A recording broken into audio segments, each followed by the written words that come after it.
Hey, have you explored polyamory? And what has this to do with the perfect eco-village or intentional community for you? Well, it has so much to do.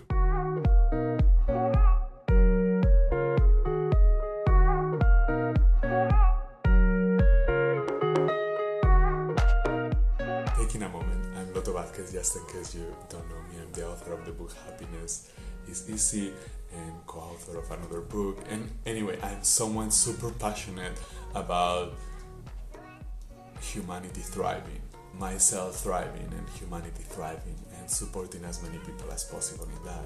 And I am building the perfect intentional community, at least for myself. And in this video I'm going to share some details to see if that stimulates you to create your own, or even maybe, who knows, maybe we are meant to explore co-living. So again, what is polyamory have to do with the perfect intentional community? Just a little story is that I've been noticing that I've been living in communities my whole life. I grew up in a hippie community in the south of Spain. Then we moved with my mom and to the realm of influence of another spiritual community around Barcelona. Then my father had been living in another community, intentional community in Argentina for many years, and I was part of it, and I had there actually my first awakening that changed my life forever. That if you read my book or you've been following me, you've heard me talk about this. There, after finishing philosophy in college, which is also an intentional community of its own kind, all a bunch of weird people supporting each other to develop their weirdness. That is an intentional community, or at least one of the aspects of a really cool intentional community. And that has so much to do with this book, The Rise of Superman, that I've been reading lately.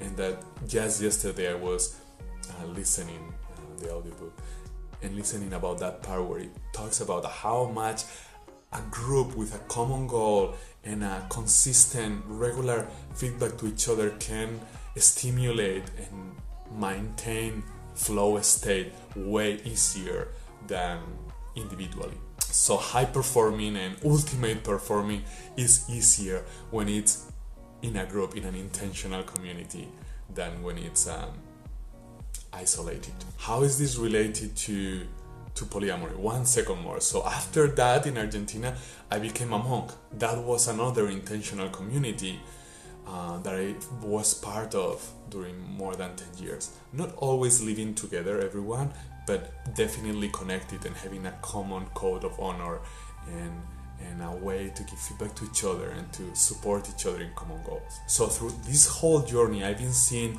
what works and what doesn't. And in the last few months, actually in the last year plus, I've been putting together a code of honor, or what for me will be a draft of a perfect community. And why I'm sharing this with you? Because I'm sharing this to connect with 50 to 200 amazing human beings that we are going to be co-living in this island that I talked about in a previous video.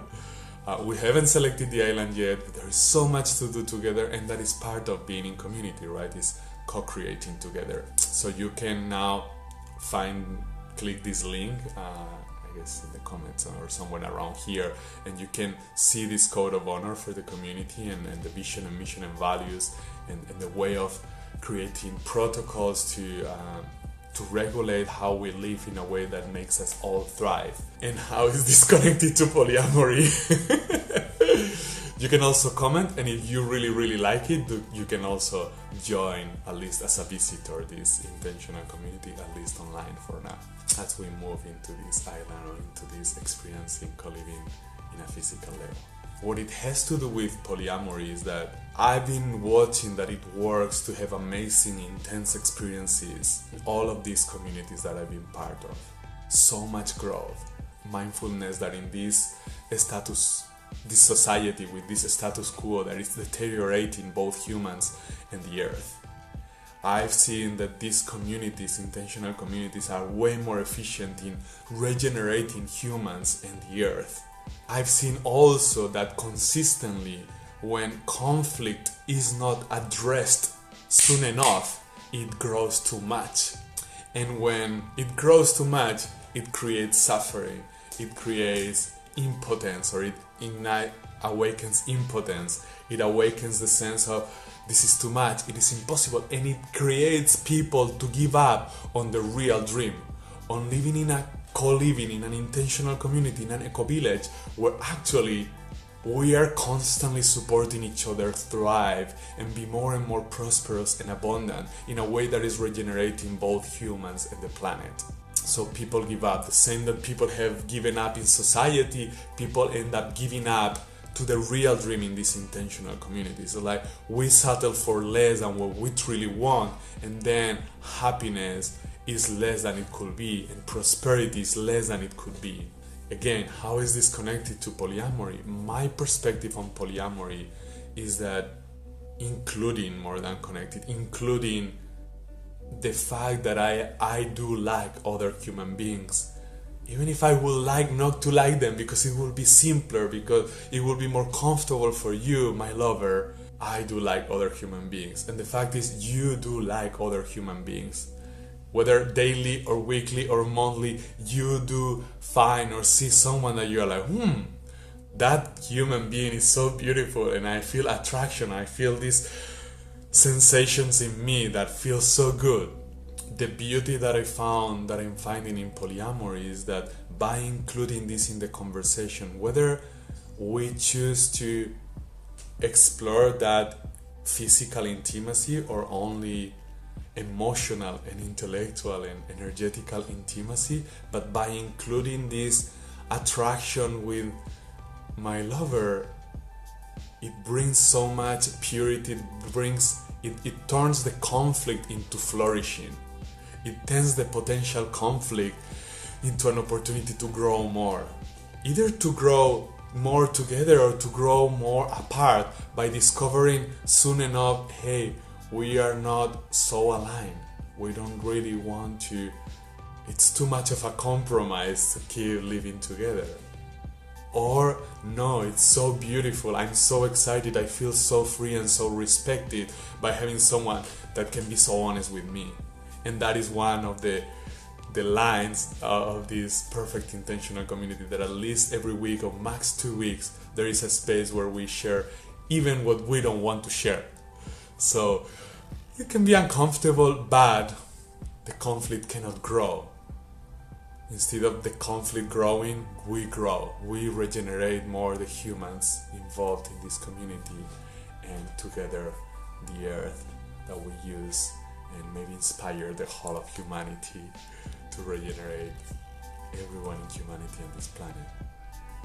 So anyway, that was a little story, but what I'm realizing, this is just so many open questions, and that's what I would love, is to hear your comments, your questions, to please share it with other people that you feel are crazy enough to be interested in this, to view in the link here and to comment as many things as you want, from the vision, the mission, the values, the protocols to regulate our co-living in a way that is super flexible and at the same time super clear and transparent.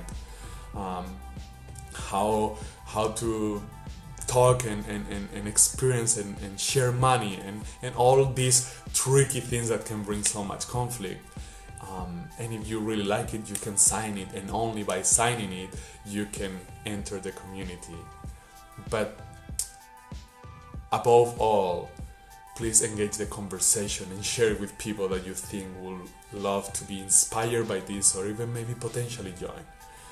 And I think that's it.